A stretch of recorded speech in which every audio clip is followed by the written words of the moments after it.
Hello everyone, welcome back to the Spurs by Cos YouTube channel. Today I'm doing like a player audit, squad blueprint kind of thing. I saw George Scaife did this, the Liverpool fan. Obviously he's a much bigger YouTuber, TikToker, whatever.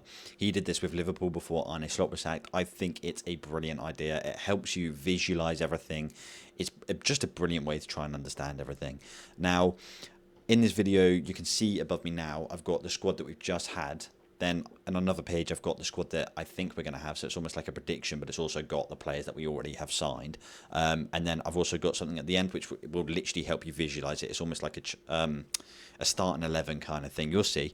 Now, on the screen now, I'll go over quickly what homegrown means, because I know there are quite a few people that don't fully understand it. It is quite difficult to understand. There's so many different things that can change it or whatever. Basically, I've actually got the definition written down.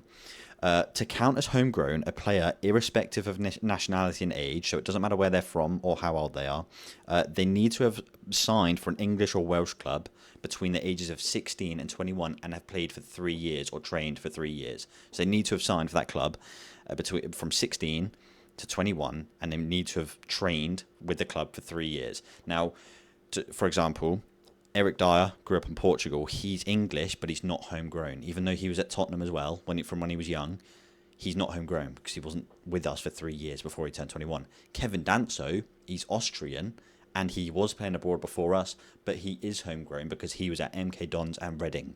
There you go.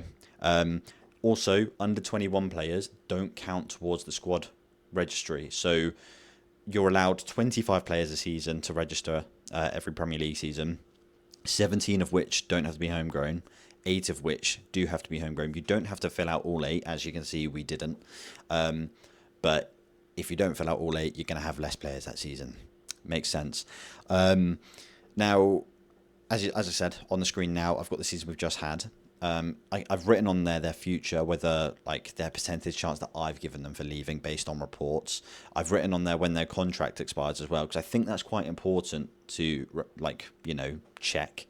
Because as you can see, I mean, who's leaving soon? Richarlison, his contract is almost up, but he is thinking about leaving. So we wouldn't get as much money for him if he was on a longer contract, as if he was on a longer contract. So they're important things to consider, and also means that we can kind of see where the higher ups are thinking about bringing in players and their signings. Now, I'll talk about that part at the end, because you'll see why I'll talk about that part at the end. But yeah, I mean, you can see, was it poor planning from the Thomas Frank squad? I mean, when you look at it, it's not that bad. I mean, Manor Solomon was actually registered, but I won't even talk about him. He went on loan. It doesn't seem like that bad planning. Obviously, we didn't max out the homegrown players, which, I mean, what can you do? It is what it is. But we did use the important under 21 players like Archie Gray and Bergvall. Now they are under 21, so we didn't actually have to register them, although they played quite a big part in our season. Odebear as well, Matisse Tell. And Vuskovic was obviously back out on loan, but I've put him in important under 21 because he's such a big talent. Now, if I go on to the next one, prediction, so again, I've done the same thing, but this is where players have already gone. So the players that I've given a chance at leaving, as you can see on the last one, so they go through it. Vicario, pretty good chance he's going to leave. Dragishin, again, good chance. Romero, I mean, that's all but confirmed, really. Like, everything I'm seeing is that he's going. Basuma, I've just given 100% because his contract is up this year. I don't see us renewing it, so I think he's just going to go. Sar's an interesting one. I think on the next page I've actually kept him in it because I want him to stay, and I've given it a 50% chance. So yeah, he's still on there, but there is quite a lot of talk about him leaving. Obviously, Polinia and Kolo Muani are 100% leaving because their loans are up. That's literally that, and we've been linked with signing Polinia back. I don't think we will.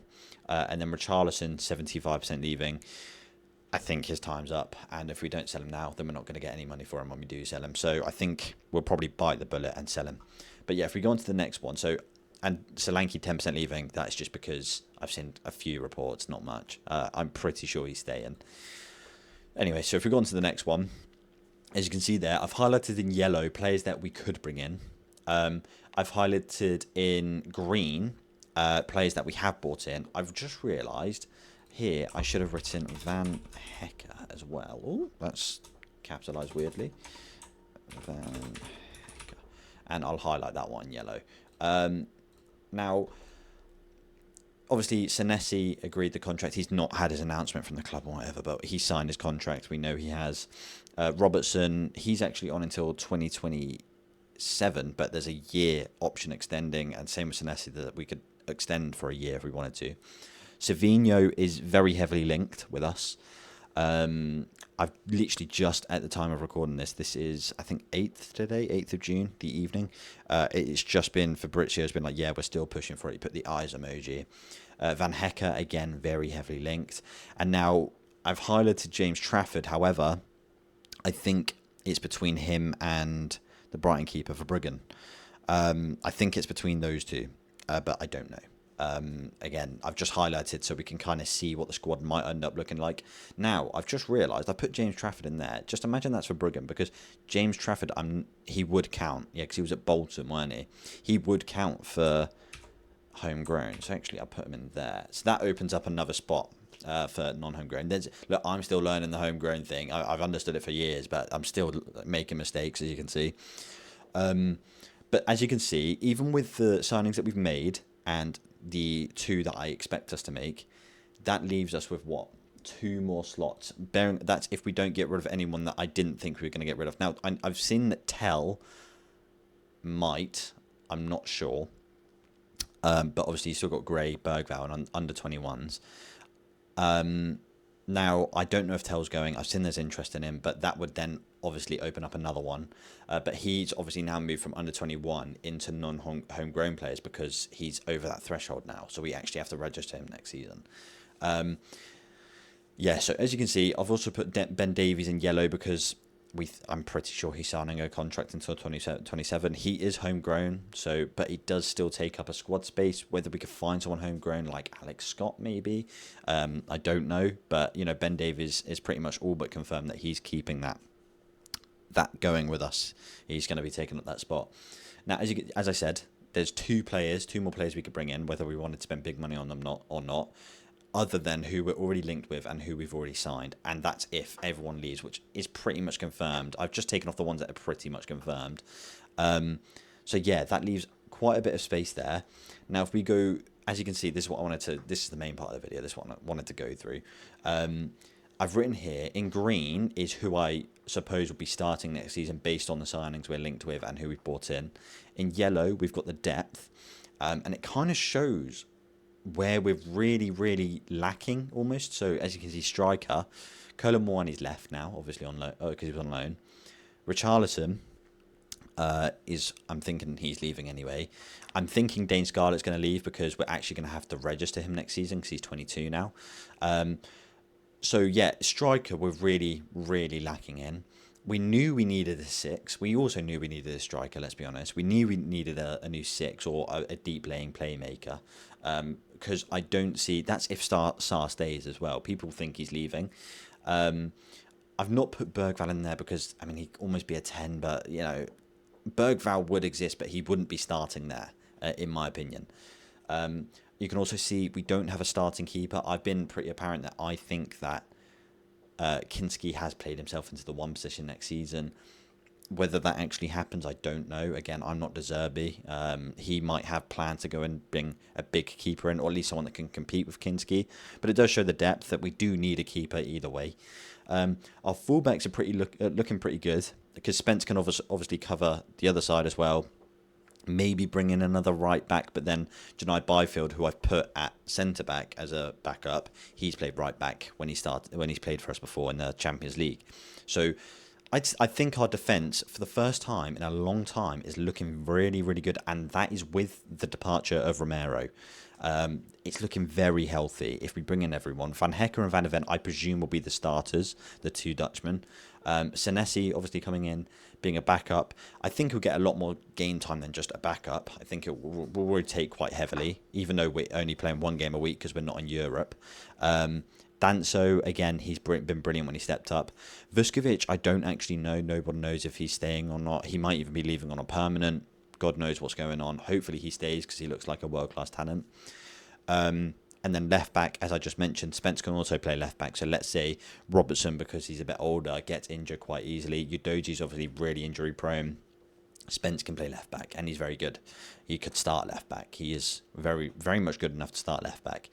Again, I spoke about the midfield. Gray and Bentancur. I just presume that Gray is going to be starting over Bentancur. However, De Zerbi did seem to be leaning towards Bentancur. I don't know if that's because Bentancur's experienced and we were almost getting relegated, so we just thought I'd bring in the experience with him and Polina. Obviously, I hope Gray plays. Gray won so many of our team awards this season just for being such an outstanding player. So I've gone off what I kind of prefer and think. Gray, midfield starting, Bentancur backup, Sarr backup on the other side. Again, who knows who we bring in? We're not even really linked with any midfielders at the moment. So who knows who we bring in there.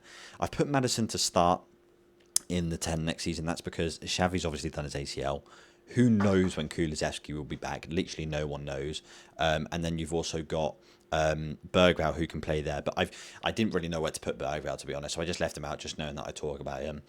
Again, on the right wing, I've got Kudus to start, presuming he'll be back. Tell as backup on the right. However, again, we don't know if Tell's going to be here. Savinho can play right-hand side. He's actually a right winger, but I put him so he can play left or right. This is for the first day next season. Odeberg's going to be injured. Xavi's going to be injured. Hopefully Kudus will be back. So Kudus right wing, Savinho left wing, Solanke up top. So we need to bring in a backup striker. Tell can also play striker, don't get me wrong. So Solanke up top, Kudus, Savinho. That's a very good front line. However, it shows that we've got loads of depth at the back, and up front we're kind of lacking. It's a bit worrying. Again, if Richarlison does leave, are we going to rely on Dane Scarlett? Are we just going to keep him on and not sell him and rely on him? I don't know if that's a good idea. You've also got Mikey Moore who can play on either wing. That does give us a bit more depth there. That's if he doesn't go back out on loan. Hopefully he doesn't, because I really do want to see him play at Tottenham. He can also play 10 as well, so that gives us another player. But I think this is quite good because it shows you where we're at right now. The window isn't even opened yet, by the way. So if we do get this Van Hecker over the line, obviously, which is looking more and more likely, it shows where we are at. And I think it's really, really interesting to look at it this way. We don't know how much money we're going to spend this summer. Now, if we do bring in a striker, we've been linked with 2. And then there's also Vlahovic, who's also kind of floating around in the background. But his wages are so high, I don't think that's happening. Moise Kean and Gonzalo Ramos. Again, I said it in my last video or my video before, I don't think either of those would be a great signing, but what can you do? So yeah, I mean, I think this is really interesting. Again, these are predictions as well. The comparison between the season we've just had and the prediction one is crazy. We seem to be getting rid of a lot of deadwood. Definitely with Basuma. Romero's not deadwood, but you see what I mean. Dragusin and Vicario, those two go in. It really does clear up the space just to bring in quality rather than anything else. Now, whether Robertson was quality or not, we'll find out. But yeah, I'm really liking the direction we're heading in. And I think visualizing, I had fun making this little thing, just going through it all.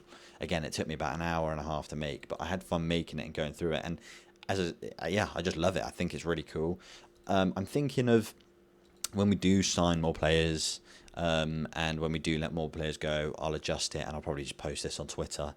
If this video gets enough traction, if people like this, then yeah, I'll just post the screenshots of this on Twitter so people can see where we're at almost. But yeah, I mean, this was a pretty fun video to make. If you guys liked, please go down, leave a like, leave a sub, leave a comment. Let me know how I did. And I appreciate you guys. Thank you very much.